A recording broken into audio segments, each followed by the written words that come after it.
throughout the 90s, I had a belief that education was absolutely paramount. We should only hire people who went to the best schools, and we discriminated on this basis very aggressively in hiring at PayPal. And I thought this was the most important thing in our society. And over the last 4 or 5 years, I've gradually come to shift my views on it for a number of different reasons. The narrow technology context in Silicon Valley is that I saw so many very talented people who had not gone through college tracks and who had still done extraordinarily well. In some ways, they were often more creative. They were not laden down with these enormous college debts that were somehow forcing people to take better paying jobs that were more remunerative but more boring, and track them into things that were not as interesting or important, that were discouraging people from doing things in nonprofit work or on the more entrepreneurial side. And this has become a more and more acute issue over the years because, unlike the time when I went to college, the cost has gone up tremendously. The amount of debts people leave college with have gone up tremendously, and so the choices are very different from the ones people had 25 years ago. High school, the college costs in nominal dollars have gone up by more than a factor of 10 since 1980. Even after inflation, it's gone up by 300%, costs about 4 times as much inflation adjusted to go to college now as it did 30 years ago. It's gone up more than anything else in our society, more than health care, more than housing, more than any of a number of other things we think of as having been subject to runaway cost inflation and escalation. And as I've looked outside of just the narrow Silicon Valley entrepreneurial context, I've come to believe that the problem is much broader, that it's not just the most talented people who are perhaps being misdirected and encouraged to go on a very narrow-tracked career, but that this is a broader problem, and that we are in fact experiencing something of a bubble in education, a bubble that is as pernicious as the bubbles we had in technology in the 90s and housing in the 2000s. And like those two other bubbles, it is characterized by 2 things. Number one, runaway costs, where people are paying more and more for something where the quality hasn't gone up. In the 90s it was tech stocks, in the 2000s it was housing. Education, I'm not saying it's worse than it was 30 years ago, but I don't think it's gotten much better. And secondly, by an incredible psychosocial dynamic where you cannot question it. And in '99 in Silicon Valley, you couldn't question the NASDAQ valuations. And in 2005, you could not question people buying houses. It was strictly taboo and forbidden. And in the same way, this is the one thing people still really believe in our society. And to question the value of education is like questioning the existence of Santa Claus with 3-year-old kids or something like that. And while we're not trying to scare the children here or anything like that, we do think that we cannot afford to have a 3rd bubble in this country. We had 2 already. They were catastrophically bad. They led to enormous misallocation of resources. And when we look at education more carefully, there are a lot of worrisome signs. Student debts at this point total over $1 trillion. And when you look at how well people are doing who come out of college, they are still doing pretty well. They're still doing better than they used to, but the outperformance has been going down. It's been going down since about 2000. The law school context I'm quite familiar with. There are about 50,000 people a year who graduate from law school in the U.S. There only are 30,000 legal jobs available in the U.S., and I would argue we have maybe too many lawyers as is. But we're producing way more for a society that probably already has too many. The median wage for lawyers is $62,000, which isn't that great considering that you've taken on another $250,000 in law school debt typically. Pre-med. There are only about 9% of the people who study pre-med have slots available to them in medical school. The other 91% are wasting their time. And somebody should have told them that their freshman or sophomore year and not waited till their senior year or several years of post-college to figure that sort of stuff out. If you broaden the ambit more generally, there's something like 17 million people in the labor force who have college degrees and are basically doing unskilled work. You can sort of find narrow and extreme statistics. There's something like 6,100 people in the U.S. who have PhDs and are doing janitorial work. And so when we say that education is important and paramount, that is true, but it can also be a distortion and it can be a distraction from some of the very real problems we have as a society. We need to figure out how do we create more jobs, how do we create more good-paying jobs. We don't have enough of either. in our society. And while education is linked to them, it's not this absolute thing. And what we want to question is this notion that education is an absolute good or an absolute necessity. And in fact, when people say, as our opponents do, that it is an absolute good or an absolute necessity, you start ignoring all these problematic facts. You start making a lot of catastrophic approximations that abound. And that's what we want to sort of push back a little bit. Let me say one thing that we're not arguing for. We're not saying that nobody should go to college. We're not saying that college is categorically a bad thing. We're not saying everybody should drop out. We're simply saying that too many people are going to college, just like too many people are buying housing and too many tech companies were going public in the late 90s. Doesn't mean there should be no tech companies or no houses. It doesn't mean we should shut down all the colleges, but we need to make this a much more careful, deliberate choice. And what we are hoping to start with this discussion and debate today is a discussion that would encourage all of you to think more about your future. Do not think of education as something that's an automatic ticket to the future. You need to think about it yourself. If I had to do something over again, having gone to Stanford, I probably would still go to college, even with the higher costs. I didn't have any great ideas of what to do instead. I'd probably still do the exact same thing as I did in the late 80s, even with all the problems. But one thing I would try to do very differently is not accept the answer that this was the automatic thing, that this was the thing you should do without thinking. I would have tried to think about what I want to do with my life as a senior in high school and a senior in college, and not simply have more education be the automatic default answer for everything. The question we want to push the other side back on a little bit is, if education is an absolute good or absolute necessity, who is accountable if there's a mistake? And if these people are taking on these enormous debts and are getting it wrong, where can they go to get a refund? We do grow up with the notion, I think you've acknowledged it, that in fact you felt straitjacketed by it, that you do go to college because you're supposed to go to college. And yet the other side is arguing that that's part of the dream, part of the American dream. So take that on, because I think that they're onto something with that. Well, it certainly was not historically part of the American dream. So if you looked at how many people went to college in the U.S. in the 19th or early 20th century, it was a very, very small percentage. And it was, this is a very recent phenomenon that this is seen as an absolute necessity.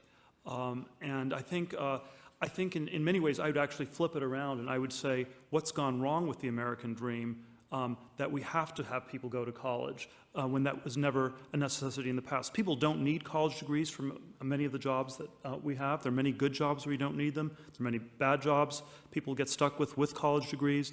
So I'd actually flip it around. And this whole question, what sort of a good is college? Is it an investment in your future?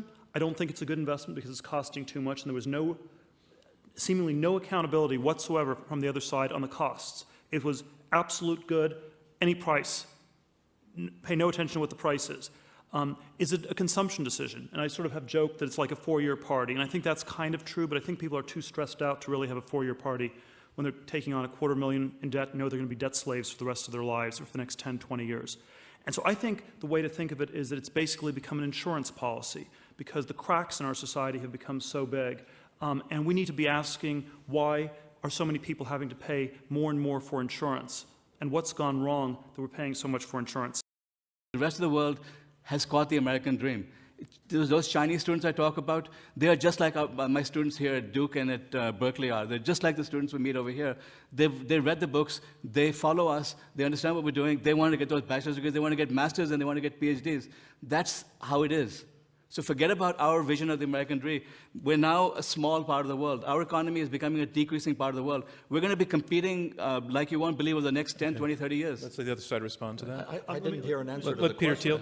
Well, let me just tackle this whole globalization international thing. So I think there obviously are a lot of things that are very admirable about India, China. People have a great work ethic. They're thinking very much about the future, and I do not want to at all underestimate how serious the competition is or encourage people to be complacent.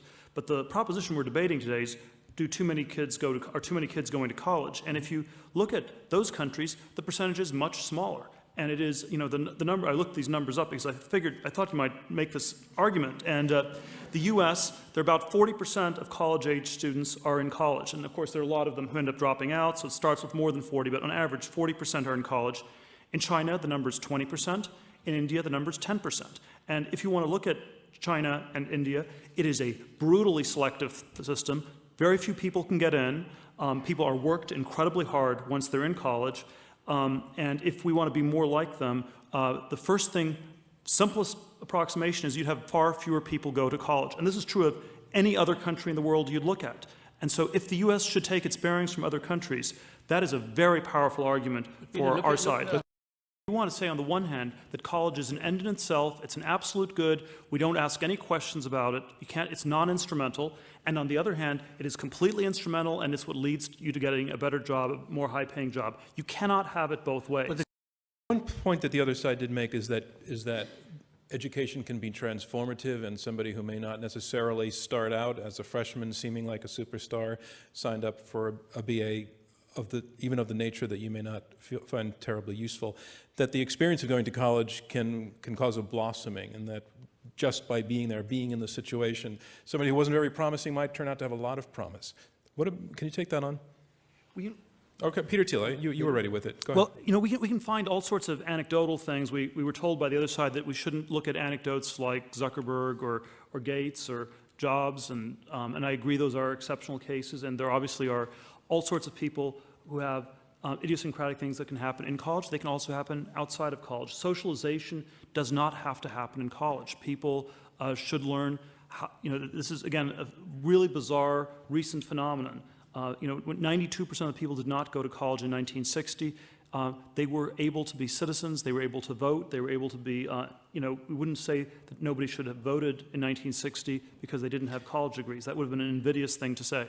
And when you say that college is a bubble, are you also arguing that colleges have a self-interest in growing? That, in other words, they're signing up students to keep the tuition up? Oh, I think there are extraordinary conflicts of interest. It's like subprime mortgage brokers saying people should buy houses. I mean, the self-dealing that is going on is incredibly severe in all of this. And I do think... All right. I want to take that point directly. One last point. I do think you can't separate the question entirely from the cost question. And so it's like saying, you know, Mrs. Lincoln, besides that, how'd you like the play? So besides the fact that college costs you an arm and a leg, how much do you like it? And these two things are linked together. There is no one-size-fits-all approach. There are certain skilled people, very talented people. Not every talented person should go to Harvard. You know, there are a lot of different kinds of things different people should do, and I think that's sort of a basic starting point. We don't believe there is a single straitjacket, and the crazy thing in our society is that the more talented you are, the narrower the straitjacket has become. This is a very, very bizarre feature of it. We also agree that learning is generally a very good thing, and we agree that we should be, and I think we all four of us agree on that, but where there's a bit of a disagreement that I don't want to understate is that a great deal of what masquerades as learning is nothing more than credentialing. And the basic numbers I've seen is that it's something like 90% credentialing, 10% learning, if you try to sort of break the numbers out. So if you got into Harvard versus finishing high school, let's say you make $30,000 a year out of high school, $60,000 a year out of Harvard. Let's say it's 2 to 1, something in that ballpark. You'd get to $45,000 if you were good enough to get into Harvard. That's just selection. And you get to $57,000 if people knew you got into Harvard. That's the signaling. So 90% is credentialing, and the learning gets you from 57 to 60. We're in favor of that 10%, but it is outrageous how it's been conflated with this credential, which is being parasitically charged to people in this way where the costs have escalated. If we have fewer people who go to college, the premium of wages will go up in China and India and Brazil and Turkey, where the jobs will go, and those folks will benefit.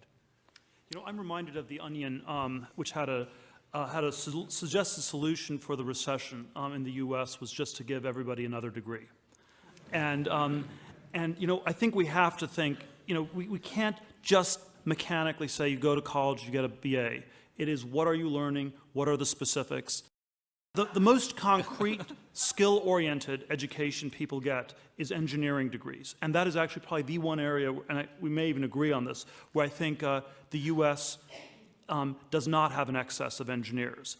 But that is something that's specific and tracked, and engineering is specific. And that's what people get paid for the most. And as we're heading into a more technologically oriented world, that's actually, there's going to probably be an increasing premium on engineering and on specific types of skills. And if I had to give people advice and they were set on going to college, you should study engineering or some form of engineering unless you are in a really unusual situation and really passionate about something else. I want to quibble a little bit more with the idea of the data shows and what this means. And we're always looking backwards. And so in 2005, you could have said the data shows that housing prices always go up. And they are less likely to go up if they've gone up a lot. And so what I would tell you as an analytic truth, not an empirical truth, when people are paying way more than they ever have, there are going to be more people who've been hurt than who were hurt in the 50s or 60s when it was effectively free.